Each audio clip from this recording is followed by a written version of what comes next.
Hello बच्चों, आप सभी का मेरे YouTube channel ST biology sir पर सभी का स्वागत है। बच्चों, जैसा कि मैंने पिछली वीडियो में ब्लड के बारे में बताया था और आप लोगों ने पढ़ा भी था उसके बारे में, ब्लड है क्या, कितने भागों में बटा था। तो मैंने पिछले वीडियो में चर्चा भी किया था मैंने कि ब्लड दो भागों से मिलकर बना होता है, एक प्लाज्मा, दूसरा रक्त कणिकाएं।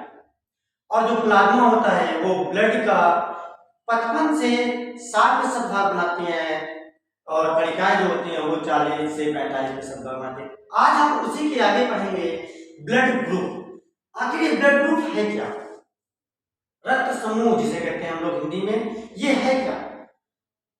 जैसा कि इसकी खोज आप सब लोग को पता होगा कि एक वैज्ञानिक थे जिनका नाम था कार्ल लैंडस्टीनर। कार्ल लैंडस्टीनर ने किया था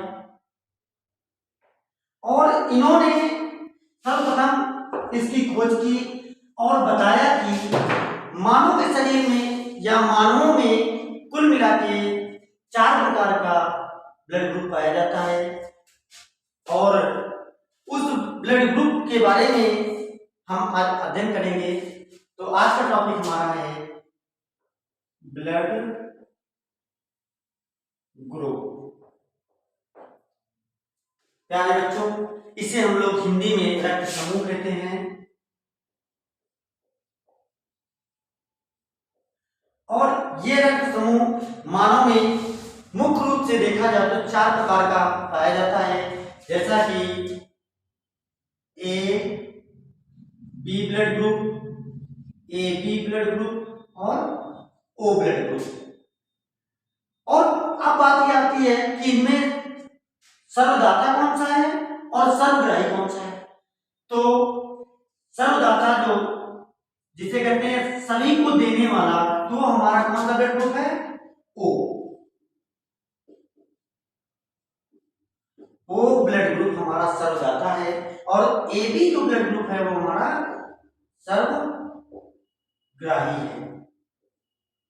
माय डियर स्टूडेंट, अब आपको ये पता होना चाहिए कि ये जो 4 प्रकार के ब्लड ग्रुप बताए गए हैं ये पॉजिटिव और निगेटिव में बटे होते हैं।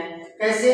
तो आइए देखते हैं। वो कुछ इस प्रकार से बटे होते हैं, जैसा कि आपके सामने मैं बताने जा रहा हूं। जो ए ब्लड ग्रुप होता है वो ए पॉजिटिव ए निगेटिव में बटा होता है।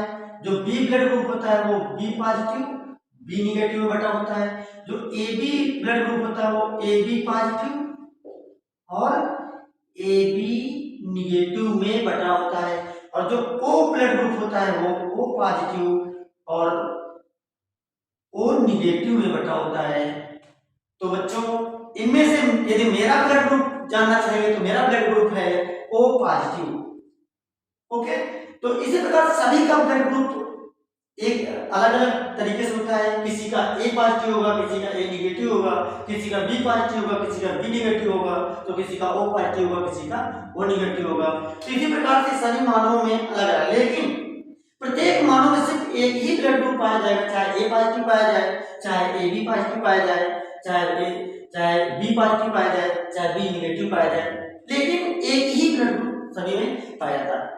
अब आइए बच्चों, हम जानते हैं कि कौन से ब्लड ग्रुप का व्यक्ति किस ब्लड ग्रुप के व्यक्ति को अपना रक्त दे सकता है और किस ब्लड ग्रुप के व्यक्ति को अपना रक्त ले सकता है।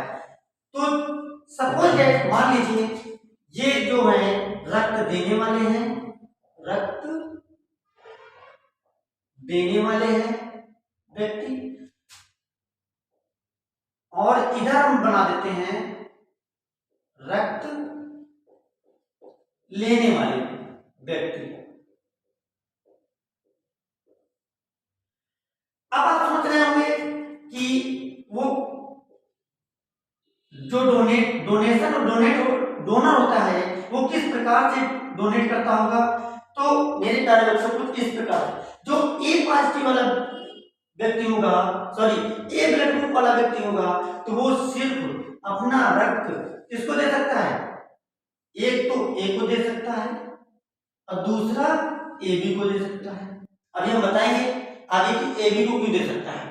जो बी पॉजिटिव वाला होगा व्यक्ति वो अपना रक्त बी को दे सकता है और दूसरा किस व्यक्ति को दे सकता है, ए बी ब्लड ग्रुप वाले व्यक्ति को भी दे सकता है। और ए बी पॉजिटिव वाला जो व्यक्ति होगा वो अपना ब्लड सिर्फ ए बी ब्लड ग्रुप वाले व्यक्ति को ही अपना रक्त दे सकता है। और ओ पॉजिटिव वाला व्यक्ति वो ओ को भी दे सकता है, ए बी ब्लड ग्रुप वाले व्यक्ति को भी दे सकता है, और वो बी ब्लड ग्रुप वाले व्यक्ति को दे सकता है, और वो ए ब्लड ग्रुप वाले व्यक्ति को भी दे सकता है। जैसा कि मैंने शुरू में बताया था कि जो ओ होता है वो सर्वदाता होता है।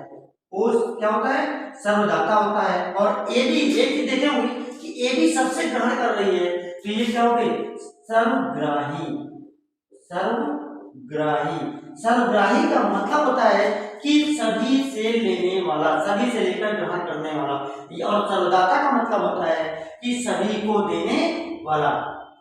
अब आप सोच रहे होंगे कि ए ब्लड ग्रुप का व्यक्ति ए को देता है लेकिन बी को क्यों नहीं देता है, लेकिन ए बी को भी दे देता है।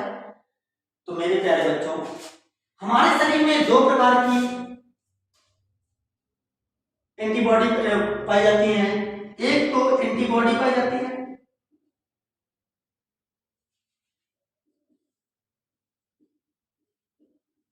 एंटीबॉडी,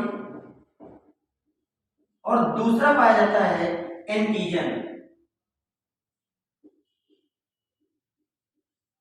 एंटीजन, एंटीबॉडी को हम लोग कहते हैं प्रतिरक्षा, और एंटीजन को कहते हैं प्रतिजन। और ये जो कुछ इस तरीके से इनको संबोधित किया जाता है, A B A B, A B antigen और ए बी एंटीजन। तो इस प्रकार से हमारे शरीर में एंटीबॉडी और एंटीजन पाए जाते हैं। वो एंटीबॉडी और एंटीजन का खेल होता है इसमें, इस वजह से वो इनको रक्त नहीं दे पाता है। जैसा कि आइए समझते हैं, ध्यान दीजिएगा कि जो ए ब्लड ग्रुप का व्यक्ति होगा वो सिर्फ ए को देता है, बी को नहीं देता। ए को इसलिए देता है क्योंकि यहाँ पर एंटीजन ए प्रतिजन मौजूद है, ए एंटीबॉडी मौजूद है, इसलिए वो व्यक्ति ए को रुधिर दे सकता है। बी को इसलिए नहीं दे सकता वो क्योंकि यहाँ पर ए एंटीबॉडी मौजूद नहीं है, इसलिए। तो आप सोच रहे हो तो ए बी को क्यों दिया, तो मेरे प्यारे बच्चों ए बी को इसलिए दिया क्योंकि ए ब्लड ग्रुप का व्यक्ति ए बी को दे सकता है क्योंकि यहाँ पे ए एंटीजन मौजूद है, इसलिए ए इसको ब्लड दे सकता है। बी ब्लड ग्रुप का व्यक्ति जो होता है वो बी को दे सकता है लेकिन ए को नहीं दे सकता क्योंकि यहाँ पे बी एंटीजन नहीं है, इस वजह से इसको नहीं दे सकता। और बी एंटीजन ए बी को दे सकता है क्योंकि यहाँ पे बी एंटीजन मौजूद है, इस वजह से। जो ए बी व्यक्ति का ब्लड ग्रुप का व्यक्ति होगा वो सिर्फ अपने ही समूह के व्यक्तियों को देगा, अन्यथा किसी को ब्लड नहीं डोनेट कर सकता। क्यों? क्योंकि यहाँ पर सिर्फ ए बी एंटीजन है, और यदि ए को देना चाहेगा तो यहाँ पे ए बी एंटीजन होना आवश्यक है, तभी ये इनको ब्लड डोनेट कर सकता है। लेकिन ए बी को इसलिए कर रहा है क्योंकि यहाँ पे ए बी एंटीजन मौजूद है, इस वजह से ये इनको ब्लड दे सकता है।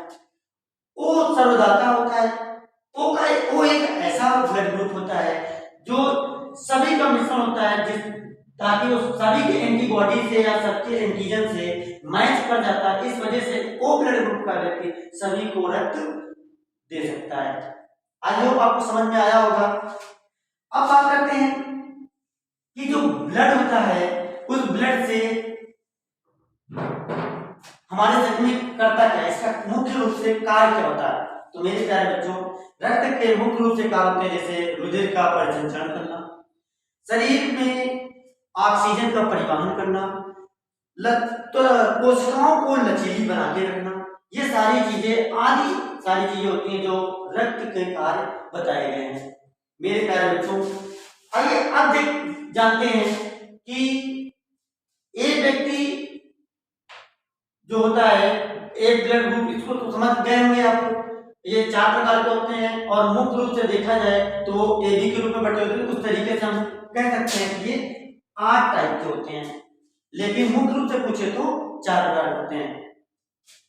एक चीज और बता दें, रुधिर ही एक हमारे शरीर में ऐसा पदार्थ होता है जो हमेशा सभी जीवों के लिए महत्वपूर्ण होता। यदि हमारे शरीर में रुधिर ना हो तो कल्पना कीजिए कि शायद किसी भी उस जीव जंतु का जिसके शरीर में रुधिर नहीं है या ना पाया जाए या किसी कारणवश डैमेज हो जाए तो उस व्यक्ति का या उस जीव का जीवित रह पाना मुश्किल हो जाता है। क्यों? क्योंकि मैं आपको बता चुका हूं कि पहले ही कि जो रक्त होता है वो हमारे शरीर में रुधिर के साथ ऑक्सीजन का प्रवाहित करता है, ऑक्सीजन को प्रवाहित करता है ताकि वो हमारे शरीर में ऊर्जा के रूप में कार्य करता है।